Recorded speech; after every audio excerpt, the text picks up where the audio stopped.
Bonjour à tous et soyez la bienvenue. Merci pour ceux qui nous ont rejoints, c'est-à-dire ceux qui se sont abonnés. Merci pour les likes, merci pour les commentaires. Vraiment, demeurez bénis. Et je prie que Dieu vous rencontre au carrefour de vos besoins. Vraiment, merci pour la confiance. Alors, puisque vous m'avez suivi la dernière fois, ou bien pour ceux qui ne m'ont pas suivi la dernière fois, il faut regarder la dernière vidéo où on parlait où on parlait de la résilience, et on avait dit que lorsqu'on cherche dans la Bible, le mot résilience n'existe pas, mais qu'il fallait assimiler la résilience au fait de marcher par la foi. Au fait de marcher par la foi. Il faut dire qu'on est toujours dans l'épreuve. Dans l'épreuve. Lorsque j'ai parlé, dans la dernière vidéo, j'ai fait mention de l'espérance vivante. L'espérance vivante. Et le Saint-Esprit m'a mis à cœur d'en parler. L'espérance vivante, c'est pour nous rassurer, pour nous, pour que notre foi soit ferme, que nous soyons fermes dans le choix que nous avons fait de marcher par la foi, sinon de marcher, d'être résilient. D'être résilient, croire que, comme on a dit, qu'un avenir meilleur est certain, et continuer à vivre, ne pas se décourager. Et aujourd'hui, on va parler d'espérance. Il faut dire, moi j'ai appris que l'espérance est liée à Christ en fait. L'espérance est liée à Christ, l'espérance est liée à la vie. La parole de Dieu dit que il nous a régénérés pour une espérance vivante. Et il nous a aussi dit que j'ai aussi lu, c'est dans sa parole, il a dit qu'il est le Dieu de l'espérance.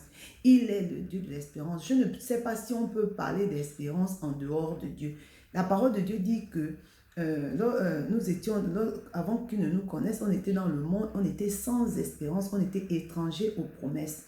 La parole de Dieu dit que lorsque le Saint-Esprit a quitté Adam, ça n'a pas empêché Adam de vivre 700 ans en plus, mais le fait que le Saint-Esprit soit quitté, son esprit était éteint. Donc, il avait beau se mouvoir, mais quelqu'un qui se meut et qui n'est pas en vie, il est comme un mort vivant. Il est parce que la vie, c'est Christ et la vie, c'est l'espérance. La vie, c'est l'espérance. Et il m'a rappelé Colossiens 1,27 qui dit que Christ en moi, l'assurance de participer à sa gloire. Dieu nous a régénérés pour une espérance vivante. Dieu nous a donné le gage de notre espérance, c'est le Saint-Esprit. C'est le Saint-Esprit.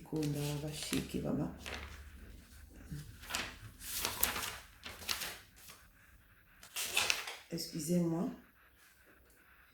Voilà, c'est le Saint-Esprit. Le Saint-Esprit nous donne l'assurance de son retour. Le Saint-Esprit nous donne l'assurance de rentrer dans ses promesses dès maintenant. Dès maintenant. Et Jésus n'est pas mort. Jésus est assis à la droite de Dieu le Père. Il est notre avocat et il intercède pour nous. Il nous appelait à une espérance vivante. Vivante. Et ce que le Seigneur aussi me faisait comprendre, c'est que il ne peut pas avoir de foi sans espérance, parce que la parole de Dieu dit que, dans la définition de la foi, la parole de Dieu dit que la foi est une ferme assurance des choses qu'on espère, une démonstration de celles qu'on ne voit pas. La foi amène à manifestation notre espérance. Alors si on n'espère pas, on ne peut pas voir. On ne peut pas voir, et notre foi est liée à Dieu. La parole de Dieu dit que, sans la foi, il est impossible d'être agréable à Dieu. Celui qui s'approche de Dieu doit croire que Dieu existe et qu'il est le rémunérateur de ceux qui le cherchent. Il est l'auteur de notre foi, il est le consommateur de notre foi. Lorsque j'étais en train de préparer ce message, il y a quelques années, en fait, il y a quelques années, oui, je voyais ce que je viens de dire là, comme, imaginez, je prends l'exemple d'une société qui s'occupe dont la mission est la restauration collective. La restauration collective, et qui a besoin de denrées frais pour ses clients. Alors, qu'est-ce qu'il va faire? Il va subventionner des cultivateurs, voilà, des fermiers, et ils auront un contrat qui dira que ils vont acheter tout ce qu'ils vont produire. Donc, ils ne vont pas s'inquiéter en se disant est-ce que c'est pas sûr qu'ils vont écouler leurs produits. Non, C'est là le gage, donc c'est le Saint-Esprit est le gage et l'assurance que nous verrons, comment tu appelles ça? Nous verrons la manifestation de ses promesses. L'opérateur économique, là, le cultivateur est sûr et certain que quelle que soit la quantité qu'il va faire, celui qui a fait la commande va prendre, quitte à lui à ce moment-là de faire ce qu'il veut, mais il a l'assurance que sa marchandise va être écoulée. Et il faut dire qu'on est sauvé en espérance. On est sauvé en espérance. Or, la parole de Dieu dit que l'espérance ne trompe pas parce qu'on a le Saint-Esprit. On est sauvé en espérance. Alors, si on est sauvé en espérance, on a le devoir comment dire,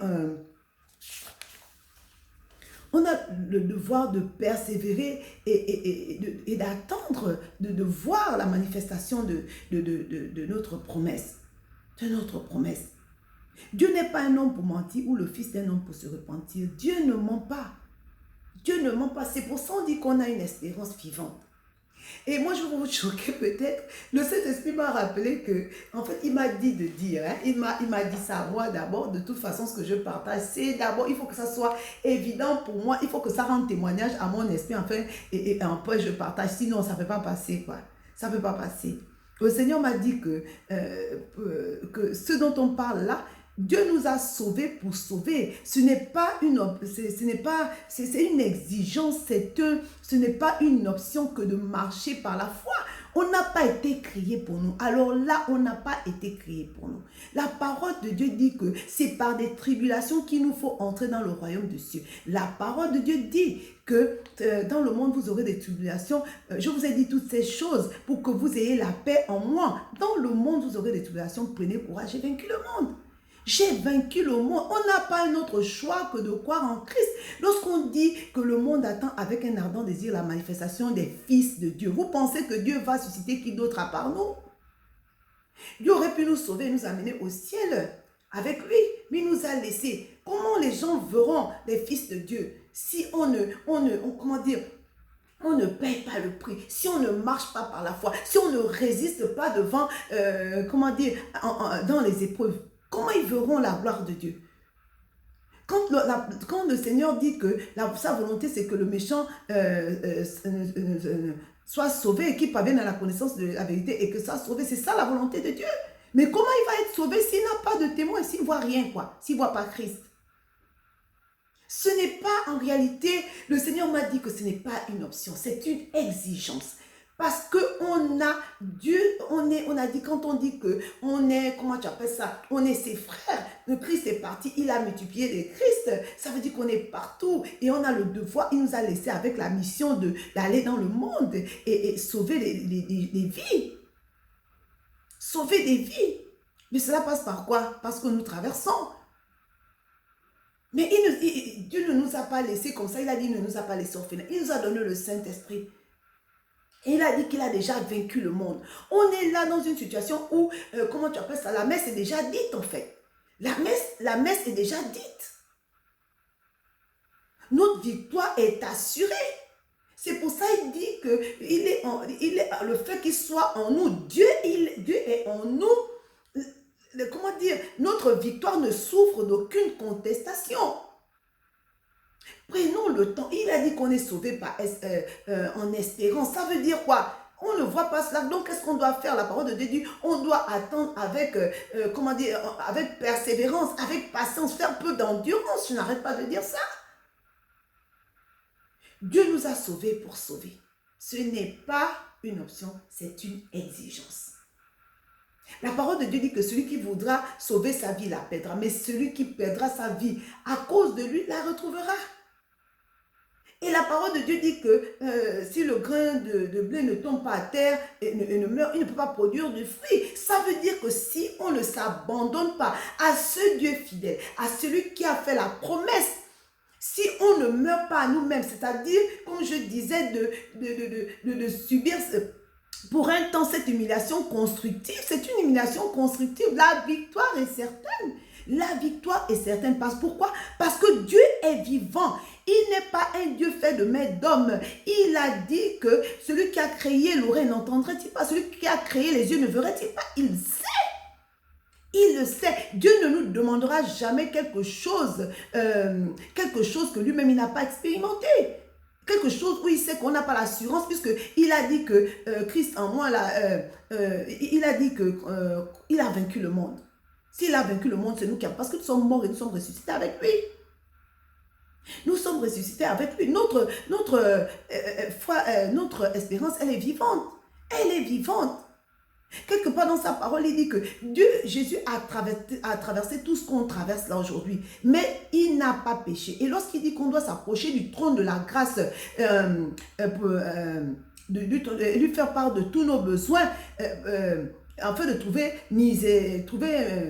obtenir miséricorde, trouver grâce et d'être secouru dans nos besoins. C'est-à-dire qu'il nous invite à venir auprès de lui et en fait qu'il puisse nous montrer comment la voie à suivre, comment il a fait pour vaincre, comment on fait pour vaincre, comment on fait pour ne pas pécher, comment on fait pour ne pas abandonner. La parole de Dieu dit que celui qui est né de Dieu ne pêche pas.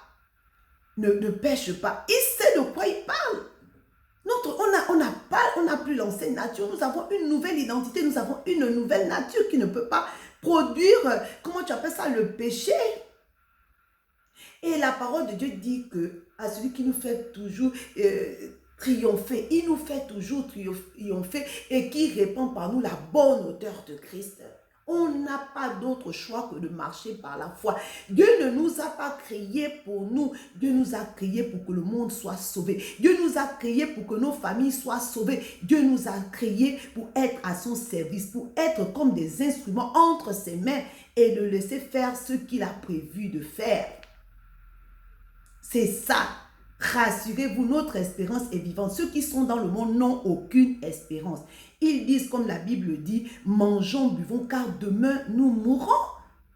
Tu ne peux pas avoir d'espérance en dehors de Christ. Bon, c'est peut-être l'espérance selon le monde, une espérance qui s'arrête là dans la vie que nous vivons. Mais nous, on a l'espérance au-delà de cette vie. On a le Saint-Esprit, la puissance de Dieu. On a Dieu en nous. Il dit, nous sommes plus que vainqueurs parce que celui qui est en nous est plus grand que celui qui est dans le monde. Mon frère, ma soeur, accepte. On a dit la dernière fois, soumettons-nous sous la puissante main de Dieu et humilions-nous sous la puissante main de Dieu. Il va nous élever au temps convenable. La victoire est certaine. Dieu est vivant. Le trône, la base de son trône sont la justice et l'équité. Il est le juste juge. L'épreuve va durer un temps. D'abord, en parlant d'épreuve, on est en fin d'année et on a nos enfants, sinon nos frères et tout ça qui sont en train de passer le bac. Mais qu'est-ce qui se passe? Qu'est-ce qui se passe? Ils sont joyeux. Ils sont joyeux, ils ont hâte d'aller à l'université. Ils ont hâte. Est-ce que, comment dire, les profs sont là? Dieu, quand il nous appelle, il nous a donné la capacité, il nous a donné les arts, il nous a donné le Saint-Esprit. Le Saint-Esprit. L'enfantement, ce n'est pas facile, mais lorsqu'on a terminé, la parole de Dieu dit qu'on oublie ce qu'on a vécu. Dieu nous amène de gloire en gloire. Vraiment, résistons. On a dit, soumettez-vous à Dieu, résistez au diable et il fuira loin de nous. La promesse, les promesses, l'espérance qu'on a en Christ, elle est vivante parce que nous croyons en un Dieu vivant. Nous croyons en ce Dieu-là qui n'est pas resté dans le tombeau. Il est assis à la droite de Dieu. Il intercède pour nous. Il nous a donné le Saint-Esprit qui nous rend capable d'accomplir ses desseins, qui nous rend capable d'accomplir les œuvres bonnes qu'il a prévues d'avance que nous pratiquions. Payons le prix. Il est passé par là, il nous a acquis la victoire. Nous sommes plus que vainqueurs par celui-là qui nous a aimés. Demeurez bénis et à la prochaine.